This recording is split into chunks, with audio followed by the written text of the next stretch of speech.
नमस्कार नियन, कैसे बच्चों? सब ठीक हो? आज आपके लिए लेके आए हैं क्लास 7 के लिए चैप्टर 1 हिस्ट्री का मध्यकालीन भारतीय इतिहास के स्रोत।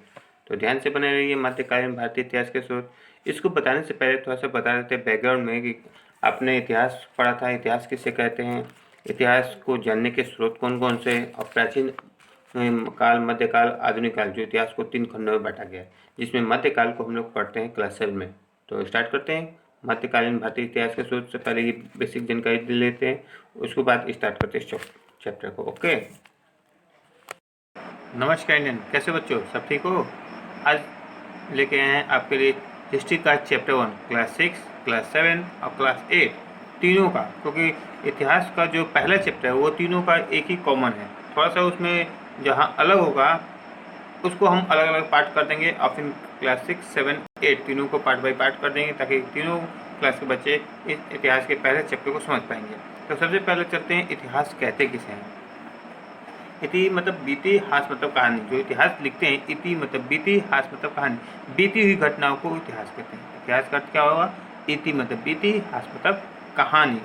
तो बीती हुई घटनाओं की कहानी को क्या कहते हैं? इतिहास कहते हैं। दूसरे अर्थ में क्या कहते हैं? इतिहास अतीत। इतिहास जो है अतीत का घटनाओं का अध्ययन है। अतीत में जो भी घटनाएं, पुराने काल में जो भी घटनाएं हैं, उन सब की घटनाओं का अध्ययन ही इतिहास है। जिसे राम ने रावण को मारा, औरंगजेब मुगल काल में कब आए, ठीक है, बाबर का आक्रमण कब हुआ, ठीक है, ऐसे बहुत सी घटनाएं कि लाल किला कब बनाया, कुतुब मीनार किसने बनाया, सबकी जो गंगा नदी कहाँ से निकली, तो ये सब जो घटनाएं हैं, सिंधु घाटी सभ्यता, मेसोपोटामियन सभ्यता, जितनी सभ्यताएं हैं, आदि मानव कैसे रहता था, खाता था, पीता था, हमारे समाज में इन सभी घटनाओं के अध्ययन को कहते हैं हम लोग इतिहास। अतीत की घटनाओं का अध्ययन है।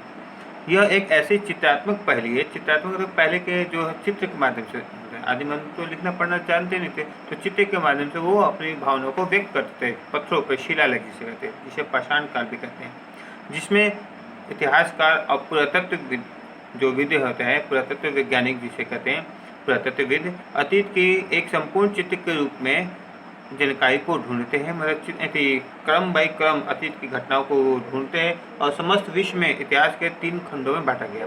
इतिहास को कितने बांटा गया है? 3 खंडों में, जिसे कहते हैं 3 काल।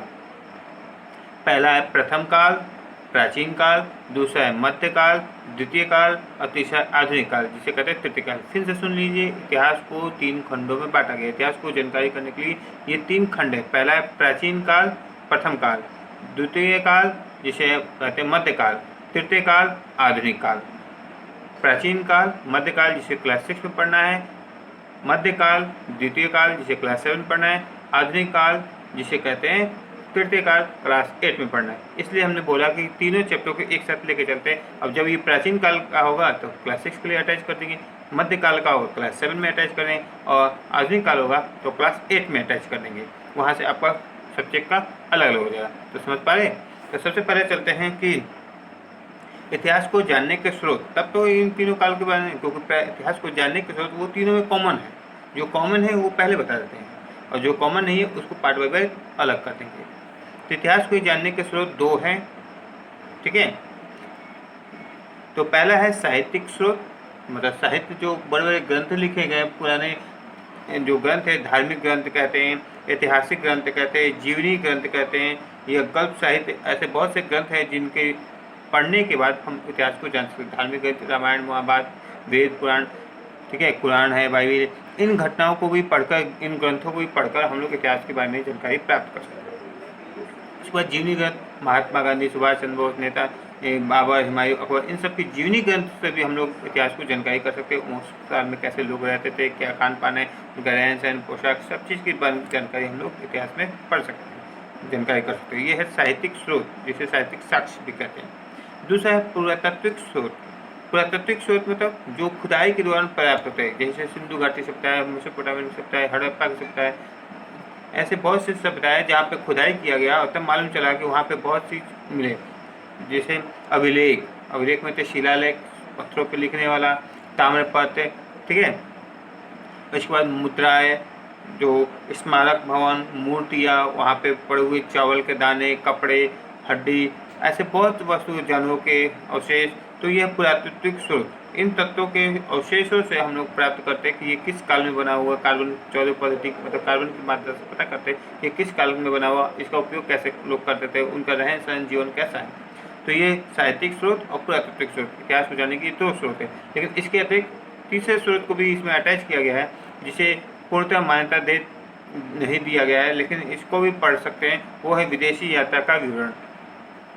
जिसे किसी काल में कोई राजा महाराजा के काल में विदेशी यात्रा करने के लिए लोग आते हैं और वो अपनी यात्रा करने के बाद यहाँ की घटनाओं को बारीकी से अध्ययन करने के बाद लिखते हैं। जैसे आपके घर में कोई अतिथि आया 10 से 15 दिन में रह गया, तो वो अपने आपके घर का सदस्य जैसा हो जाता है, वो आपके घर के हर चीज़ों को जानता है, वो आपकी हर घटनाओं के बारे में जाके पुस्तकों में लिख सकता है।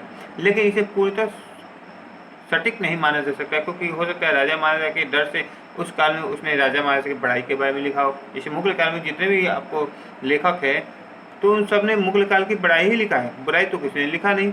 तो इसलिए इस काल साहित्यिक के बाद जो विदेशी यात्रा का विवरण है, ये पूर्णतः सटीक नहीं माना गया। इसमें कौन है? यूनानी रोमन लेखक, चीनी लेखक जिसे फान और हेनसुआंग जो आपको हर्ष के साम्राज्य में और गुप्त काल के साम्राज्य में आए थे, अरबी लेखक, ऐसे 3 लेखकों का जिक्र होता है, यूनानी, चीनी और अरबी लेखक। इनके द्वारा भी इतिहास की इन घटनाओं का विवरण हम लोग जान सकते हैं। इतना क्लियर? यहाँ तक आपका कॉमन है। इतिहास किसे कहते हैं, इतिहास को कितने खंडों में बांटा गया है और इतिहास को जानने के कौन कौन से स्रोत हैं। यहाँ तक आपको किसी की दिक्कत है बच्चों? नहीं? तो आगे बढ़ते हैं। अब चलते हैं, जो हमने इतिहास को कितने खंडों में बताया था? 3 खंडों में। तो पहला खंड जो था, जिसे कहते हैं प्राचीन काल, जो क्लास 6 में पढ़ना है, उसमें क्या क्या पढ़ना है, वो कॉमन चीज़ है, वो तीनों में जा रहे हैं, बेसिक चीज़। उसके बाद आपको स्टैंडर्ड बाई क्लास के अनुसार अलग हो जाता है। तो प्राचीन काल में जो है, जो आदि मानव के जीवन से लेकर 8वीं शताब्दी तक जाता है। आदि मानव के जीवन से लेकर 8वीं शताब्दी तक, ईसा मसीह की जन्म जो है पूर्व। इसमें क्या पढ़ना है? पाषाण काल। पाषाण काल को 4 भागों में बांटा गया। पूरा पाषाण काल, मध्य पाषाण काल, नव पाषाण काल, ताम्र पाषाण काल। इन चारों में अलग अलग पढ़ना है कि किसमें आग का आविष्कार हुआ, किसमें पहिए का आविष्कार हुआ, किसमें कृषि कार्य हुआ, किसमें मानव सभ्य बनना हुआ, किसमें औजारों का, किसमें जानवरों का शिकार करना। तो ये प्राचीन काल में हम लोग पढ़ते हैं। मध्य सिंधु घाटी सभ्यता का है, वैदिक सभ्यता, वेदों की सभ्यता जिसे हम लोग कहते हैं, कौन से वेद कब आए। इसके बाद ऋग्वेद काल, यजुर्वेद, ये सब जितने चारों वेद हैं उनको बारे में पढ़ना है। उत्तर वैदिक काल, प्राचीन भारत, महाजनपद काल, मगध साम्राज्य, मौर्य साम्राज्य, मौर्य काल, गुप्त काल, गुप्त साम्राज्य, हर्षवर्धन काल। इतने ये कालों के बारे में प्राचीन काल में हम लोग पढ़ते हैं। आदिमानव को रहन सहन से लेकर हर्षवर्धन के काल तक जो हम लोग पढ़ते हैं वो है प्राचीन काल। यहाँ तक ठीक है। दूसरा है मध्यकाल। मध्यकाल 8वीं से 28वीं शताब्दी, मतलब हर्षवर्धन के काल के बाद, जिसे 2 भागों में बांटा गया है। मध्यकाल को 2 भागों में बांटा गया है, एक है पूर्व मध्यकालीन, एक है उत्तर मध्यकालीन। पूर्व मध्यकालीन जो है, जिसमें आपको पढ़ते हैं उत्तर भारत, दक्कन भारत जिसे दक्षिण भारत भी कहते हैं, जिसमें राजपूत, पाल और गुर्जर, प्रतिहार ऐसे शासकों के बारे में पढ़ते हैं। दक्कन में पढ़ते हैं चालुक्य, पल्लव और राष्ट्रकूट, जो मिडिल है दक्कन, जो महाराष्ट्र का क्षेत्र है। और दक्षिण भारत जिसमें पढ़ते हैं चेर, पांडे, चोल और शाही चोल। ये आपको मध्यकालीन दक्षिण भारत में आपको इन शासकों के बारे में पढ़ते हैं। इसके बाद उत्तर मध्यकालीन में पढ़ते हैं दिल्ली सल्तनत और मुगल काल। इनके बारे में आपको पढ़ते हैं उत्तर मध्यकाल में। ठीक है, ये मध्यकाल 8वीं से 28वीं शताब्दी, इन शासकों के बारे में हम लोग पढ़ते हैं मध्यकाल में, जो क्लास 7 में पढ़ना है। और क्लास 8 में पढ़ना है आधुनिक काल। ठीक है, आधुनिक काल जिसे कहते हैं तृतीय काल, आधुनिक भारत, जो 19वीं शताब्दी से लेकर 21वीं शताब्दी तक जो अभी चल रहा है, 21वीं शताब्दी तक। तो इसमें क्या पढ़ना है क्लास 8 में? विदेशी कंपनियों का आगमन, कौन कौन सी विदेशी कंपनियाँ, मुगल आए, डच आए, फ्रांसीसी आए, अंग्रेज आए, पुर्तगाल आए, इस तरह बहुत से विदेशी कंपनी भारत में व्यापार करने के लिए, उनके बारे में पढ़ते हैं। इसके बाद आपको दास्ता का बंधन, जिसे भारत का कैसे शोषण किया गया, कैसे भारत की दास्ता से आज़ादी दी गई। इसके बाद राष्ट्रवादी जागरण, धार्मिक और सामाजिक जो सुधार हुए वो राष्ट्रवादी जागरण हुआ। स्वतंत्रता संग्राम में भारत की आज़ादी के बारे में, जिसमें गांधी युग के बारे में पढ़ते हैं कि गांधी जी ने कहे हिंसा का मार्ग अपना कर लोगों को आज़ाद कराया। ठीक है, इसके बाद स्वतंत्रता समय जो भी आंदोलन हुए, भारत छोड़ो आंदोलन, चौरी चौरा कांड, ठीक है, असहयोग आंदोलन, भारत में जितने भी आज़ादी के लिए लोगों ने अवसर प्रयास किया, उन सब के बारे में हम लोग इसमें पढ़ते हैं। इसके साथ ही साथ इसमें आधुनिक विश्व के बारे में पढ़ते हैं कि पुनः जागरण काल कैसे कहलाया है। पुनः जागरण काल मतलब जो इतिहास में हमारी जानकारी लुप्त हो चुकी थी, उस जानकारी को कैसे हमने पूर्ण जागरण काल में प्राप्त किया। फिर धर्म सुधार आंदोलन कौन कौन से, बौद्ध धर्म, जैन धर्म, ईसाई धर्म, इन धर्मों के जो आपको आंदोलन है उन आंदोलन का प्रभाव पड़ना है। भौगोलिक अभियानों की खोज, कौन कौन से अभियानों की खोज हुए, कौन कौन से औजार की खोज हुए, कौन कौन से यात्रा, कौन से मार्ग की खोज हुई, इनके बारे में पढ़ना है। औद्योगिक क्रांति पढ़ना है, इंग्लैंड में जो औद्योगिक क्रांति हुआ, अमेरिका में जो क्रांति हुआ, फ्रांस में जो आपको क्रांति हुआ, रूसी क्रांति, इस तरह राष्ट्रवाद का उभार, मतलब कैसे लोगों के बीच में राष्ट्रवाद की भावना पनपी, देश में प्रेम और एकता की भावना जो पनपी, वो है राष्ट्रवाद की भावना। उसके बाद विश्व युद्ध, प्रथम विश्व युद्ध, द्वितीय विश्व युद्ध पढ़ना है। इन घटनाओं को जो विश्व से भारत को जोड़ते हैं, जो विश्व की घटनाओं के जानकारी के बाद भारत के अतीत के बारे में हम लोग जाते हैं, ये सभी घटनाओं को पढ़ना है आधुनिक भारत में। तो हमने क्लास 6 में बता दिया प्राचीन काल, क्लास 7 में बता दिया मध्यकाल और आधुनिक काल क्लास 8 में बता दिया। यहाँ तक आपका कॉमन है चैप्टर हिस्ट्री का 1, तीनों में ये कॉमन पढ़ना है। अब यहाँ से पार्ट बाई पार्ट अलग करते हैं, जिसको अटैच करके सब्जेक्ट बाई सब्जेक्ट अलग कर देंगे, ठीक है। तब बच्चों अब तक आपने पढ़ा कि इतिहास किसे कहते हैं, इतिहास के कितने खंडों में बांटा गया, इतिहास को जानने के स्रोत और प्राचीन काल जो क्लास 6 में पढ़ा। अब आपको आते हैं क्लास 7 के लिए, भारतीय इतिहास जो मध्यकालीन है, जिसे द्वितीय काल कहते हैं, जो क्लास 7 में पढ़ना है। मध्यकालीन भारतीय इतिहास के स्रोत, जो चैप्टर 1 है हिस्ट्री का क्लास 7 के लिए, इसको स्टार्ट करते हैं। तो सबसे पहले शुरू में लिखा है इतिहास अतीत का अध्ययन है। ये एक ऐसी चित्रात्मक पहेली है जिससे इतिहास के पुरातत्व विज्ञानों द्वारा हम अतीत की घटनाओं के बारे में जानकारी प्राप्त करते हैं। इतिहास के मध्यकालीन इतिहास को 2 भागों में बांटा गया है, ठीक है। एक है 8वीं से 28वीं सदी, जो है 8वीं से 28वीं सदी जो है, जिसे मध्यकाल कहते हैं, इसको 2 भागों में बांटा गया है। एक है 8वीं से 13वीं सदी और 13वीं से 28वीं सदी। तो 8वीं से 13वीं सदी को कहते हैं प्रारंभिक मध्यकाल और 13वीं से 28वीं सदी को कहते हैं अंतिम मध्यकाल। मतलब एक प्रारंभ का मध्यकाल, एक अंतिम का मध्यकाल। मध्यकाल को भी 2 भाग में बांटा गया, समझ गए। तो प्रारंभिक के मध्यकाल में क्या पढ़ना है, इसमें पढ़ना है कि इस काल में पाल, प्रतिहार, राजपूत, चोल, ठीक है, पाल, प्रतिहार, राष्ट्रकूट, चोल और राजपूत, इन राजवंशों के शासनों की कहानी को पढ़ना है। इनके शासनकाल कैसे था, इनकी कहानी क्या थी, पाल कैसे थे, कहाँ पे थे, इनके शासक कौन थे, प्रतिहार, राजपूत, चोल, राजपूत, राजवंश। इस तरह आपको एक राष्ट्रकूट है, एक राजपूत है, दोनों राजपूत है, दोनों में अंतर है, ठीक है। इन शासकों की कहानी को पढ़ना है 8वीं से 13वीं शताब्दी तक, और 13वीं से पढ़ना है 28वीं शताब्दी तक, जिसमें पढ़ना है तुर्क, अफगान, मुगल, जो भारत में आए, जो भारत को लूटने के उद्देश्य है। तुर्क है, अफगान है, मुगल है, इन शासकों के बारे में जो पढ़ना है 8वीं से 13वीं से 28वीं सदी तक, ठीक है। तो तुर्क, अफगान और मुगल, इन शासकों के बारे में जानकारी रखते हैं। अब ध्यान से देखिए कि मध्यकालीन जो इतिहास है वो प्राचीन भारतीय इतिहास से थोड़ा सा अलग है, क्योंकि हम मध्यकालीन इतिहास में इन घटनाओं के बारे में बहुत परिचित रहते हैं कि प्राचीन काल में जो आदिमानव के अतीत था उनके बारे में जानते हैं। यहाँ पे मध्यकाल में कुछ भाषाओं, कुछ बोली जो बोली जाती हमारे भोजन तथा वस्त्रों आदि से संबंधित तौर तरीके इसी काल में विकसित हुए हैं।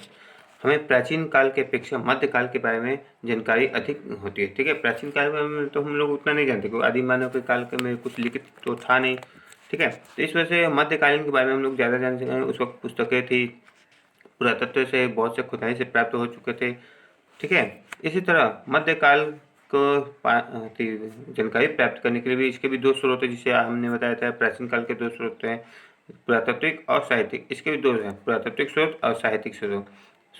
प्रारंभिक मध्यकाल जिसको है 8वीं से 13वीं सदी, जिसे हमने बताया था, जिसमें सर्वाधिक अधिकारी अभिलेखों से मिलती है। मतलब सर्वाधिक जानकारी किससे मिलती है, अभिलेख से।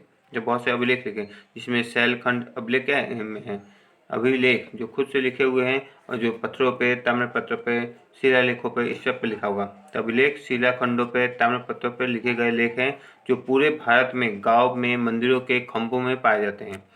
और अभिलेख के अध्ययन से पूरा लेख विद्या इस काल की जानकारी के सबसे बड़े स्रोत हैं, ओके।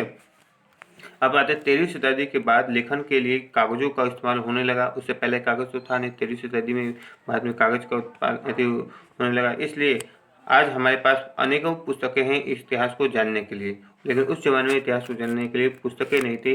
ताम्रपत्र, पांडुलिपि, भोजपत्र, इस सब पे हम लोग इतिहास को जानकारी कर सकते थे। इतिहास का जीवन वृत्तांत भी है, कुछ शासकों के जीवन वृत्ति और आत्मचरित्र के माध्यम से हम लोग भी इतिहास को जान सकते हैं। इसके बाद बोला गया है कि पुरातात्विक स्रोत, मतलब पुरातात्विक स्रोत में कौन कौन से आते हैं?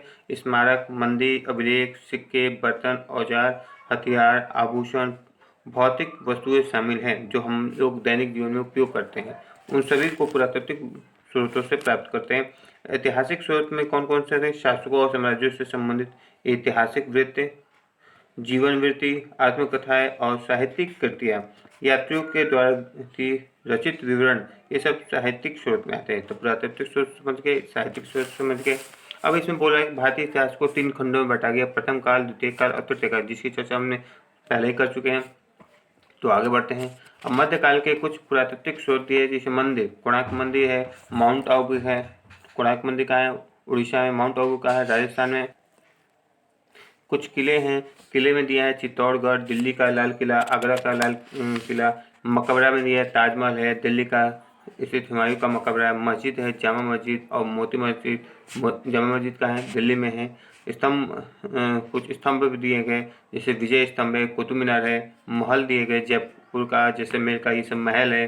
शहर में फतेहपुर सीकरी, बीकानेर, ऐसे ही कुछ पुरातात्विक स्रोत है जिनको भी हम लोग जानकारी ले सकते हैं इतिहास को जानने के लिए।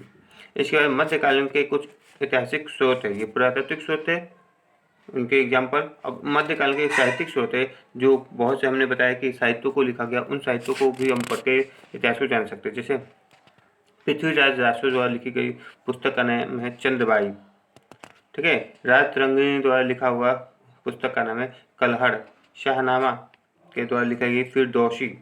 इसी तरह आत्मचरित्र जो है तुझके बाबरी, बाबर की आत्मकथा रचित है, ये खुद से लिखा हुआ है बाबर के द्वारा। तो तुझके बाबरी, बाबर की आत्मकथा। अब आते हैं यहाँ पे दोनों का तुलनात्मक दिया है मध्यकालीन भारतीय इतिहास के स्रोत में, साहित्यिक स्रोत और पुरातात्विक स्रोत। फिर से चर्चा करें। साहित्यिक स्रोत में स्मृति, धर्मशास्त्र, पुराण, चिकित्सा, खगोलीय, अन्य विज्ञानों से संबंधित रचनाएं, नाटक, कथाएं, लोक कथाएं, संस्कृत रचनाएं, ऐतिहासिक ग्रंथ, तहकीके हिंद, रचयिता अल बरूनी, ठीक है। आईन अकबरी, रचयिता अल अब्दुल फजल, मुक्ते उल तवारिख, रचयिता बदायूनी, पादशाहनामा, रचयिता अब्दुल हमीद लाहौरी। ऐसे विदेशी यात्रा भी कुछ हैं, इन बतूता का विवरण, Marco Polo, Nicolo Conti, Abdul Razzaq, Ralph Fitch, Bernier, ऐसे बहुत से तो इन विवरणों को भी हम अध्ययन कर सकते थे साहित्यिक स्रोत में। अब आते पुरातात्विक स्रोत। पुरातात्विक स्रोत में क्या होते हैं? अन्वेषण है, खुदाई स्थल है। इसके बाद है कारवा सराय, रास्ता जिसे कहते हैं, सराय लोगों का आने जाने का स्थान है, जिसे मुगल सराय, लखीसराय, ये जो पड़ाव थे। गांव है, किलों के अवशेष है, चित्र है, स्मारक है, कलाकृति है, बर्तन है, सिक्के है, अभिलेख है। ये सब पुरातात्विक स्रोत है जो इस लेसन में आपको पढ़ना चाहिए, ऐतिहासिक स्रोत और पुरातात्विक स्रोत। इसके बाद मध्यकालीन इतिहास के कालकाज का कुछ विवरण दिया है। 711 ईस्वी पूर्व सिंध में मोहम्मद बिन कासिम का प्रथम इस्लामिक आक्रमण हुआ था। उसके बाद इसमें जो महत्वपूर्ण है, मोहम्मद गजनवी सोमनाथ मंदिर को लूटा था 1025 ईस्वी पूर्व, हमेशा महत्वपूर्ण पूछा जाता है। मोहम्मद गजनवी ने सोमनाथ मंदिर को लूटा था 1025 ईस्वी पूर्व।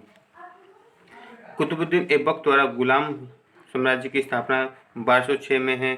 फिर चंगेज खान के नेतृत्व में मंगोल पे आक्रमण 1221 में है। मार्को पोलो भारत की यात्रा 1298 ईस्वी में है। इन बतूता का भारत में आगमन 1333 ईस्वी में है। इसके बाद आपको चलते हैं प्रथम पानीपत का युद्ध बाबर और मुगल के साम्राज्य के बीच 1526 में है। खानवा का युद्ध 1527 में, कन्नौज का युद्ध 1539 में है और मुगल साम्राज्य की पुनः स्थापना 1555 में है। दूसरा पानीपत 1556 में है। हल्दी घाटी युद्ध 1575 में है। तालीकोटा युद्ध 1565 में है। सिखों का पवित्र ग्रंथ आदि ग्रंथ का संकलन 1604 ईस्वी में है, ठीक है। इसके बाद प्रथम भारत में स्थापना ब्रिटिश कंपनी की, प्रथम ब्रिटिश फैक्ट्री कंपनी की स्थापना जो मछलीपट्टनम में हुआ आंध्र प्रदेश के, उसका स्थापना है 1612 ईस्वी में। ताजमहल का निर्माण 1631 में है, 31 में। इसी तरह चलते हैं प्लासी का तीसरा युद्ध जो है, प्लासी का युद्ध अंग्रेज और सिराजुद्दौला के बीच 1757 में। पानीपत का तीसरा युद्ध 1761 में अफगान और अहमद शाह अब्दाली के बीच, मराठों के बीच में हुआ। मुगल साम्राज्य का पतन जो हुआ 1858 में है। इस तरह ये कुछ ऐतिहासिक घटनाएं हैं जिनके हमने जानकारी दे दिया, इसको याद कर लें। अब इसके अतिरिक्त आपको पढ़ना है मध्यकालीन भारत में प्रसिद्ध साम्राज्य, उनके शासक। तो मोहम्मद गजनवी का शासन 1000 से 1026 के बीच लगभग भारत में 17 बार आक्रमण किए। उसके बाद मोहम्मद गजनवी के बाद मोहम्मद गौरी आते हैं। तत्ताराइन के युद्ध में पृथ्वीराज चौहान ने पराजित किया, और किंतु 1192 में गौरी ने चौहान को हरा दिया, भारत में मुगल साम्राज्य की नींव डाली। तो मोहम्मद गौरी जो लगभग 17 बार पृथ्वीराज चौहान से हार चुका था, लेकिन 17 के बाद जब वो अंतिम वो उसके सेनापति के धोखा देने के बाद पृथ्वीराज चौहान पड़ा, तो मोहम्मद गौरी ने उसे आके फोर्ट को उसे हत्या कर दी।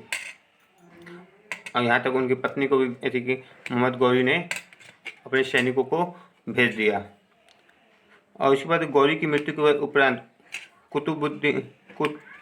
कुतुबुद्दीन ऐबक ने दिल्ली का शासक बना। वहाँ से स्टार्ट होता है दिल्ली सल्तनत। अब आते हैं दिल्ली सल्तनत में। तो ममलुक साम्राज्य, इल्तुतमिश आया, रजिया बेगम आया, गयासुद्दीन बलबन, खिलजी साम्राज्य, अलाउद्दीन खिलजी, तुगलक साम्राज्य, मोहम्मद तुगलक, फिरोज तुगलक, सैयद साम्राज्य, ऐसे बहुत से साम्राज्य भारत में आए और अपना राज करते रहे। लोधी साम्राज्य में आते हैं बहर लोधी, सिकंदर लोधी, इब्राहिम लोधी। मुगल साम्राज्य में आते थे जलालुद्दीन बाबर और हुमायूं से लेके औरंगजेब और बहादुर शाह जफर तक जाता है मुगल साम्राज्य। सूर्य साम्राज्य में आते हैं तो आपका मुगल साम्राज्य का ही है। सूर्य साम्राज्य में अकबर, जहांगीर, शाहजहां, औरंगजेब। विजयनगर के साम्राज्य हरियर और बुक्का, दो भाइयों ने विजयनगर के साम्राज्य की स्थापना दी 1326 ईस्वी में। ठीक है, इसी काल में 1420 ईस्वी काल में इटली के एक यात्री निकोलो कोंटी विजयनगर की यात्रा करने के लिए आए, और विजयनगर को शासक को देवराय का प्रथम शासक के दौरान फारसी यात्री अब्दुल रजाक 1413 ईस्वी में विजयनगर की यात्रा की। ऐसे बहुत से यात्री भी विजयनगर की राज्य की स्थापना के लिए घूमने गए। अब बताइए ना है आपको कि विजयनगर भारत में किस राज्य में स्थित है। इसके बाद चलते मराठा। शिवाजी मराठा साम्राज्य के संस्थापक थे। पेशवा, जिसमें बालाजी विश्वनाथ जो पेशवा साम्राज्य के स्थापना थे। सिख, जिसके गुरु नानक जो माने जाते हैं 1469 से लेकर 1539 ईस्वी में गुरु नानक ने सिख समुदाय की स्थापना की। ईश्वर की एकरूपता पर विश्वास किया, जाति प्रथा अंधविश्वासों को बहिष्कार किया। ठीक है, इस तरह ये पूरा चैप्टर कंप्लीट होता है जो मध्यकालीन भारतीय इतिहास के होते हैं। अब आपके लिए होमवर्क रहते हैं। होमवर्क में आप 4 क्वेश्चन याद लिख लें और इन चारों क्वेश्चन को गूगल क्लासरूम में अपना होमवर्क पुट कर देना है। पहला क्वेश्चन है मध्यकाल से क्या तात्पर्य है। मध्यकाल के विभिन्न कालों का वर्णन करना है कि इसके कौन कौन से काल है। पूरा लेख या पुरातत्व विज्ञान विद्या से आप क्या समझते हैं। मध्यकालीन भारतीय साहित्यिक स्रोत के बारे में बताना है। ये 4 क्वेश्चन हो गए। ठीक है, ये 4 क्वेश्चन आपको बना के गूगल क्लास में पुट करने हैं। आज के लिए इतना काफ़ी है। गुड बाय बच्चों, टेक केयर।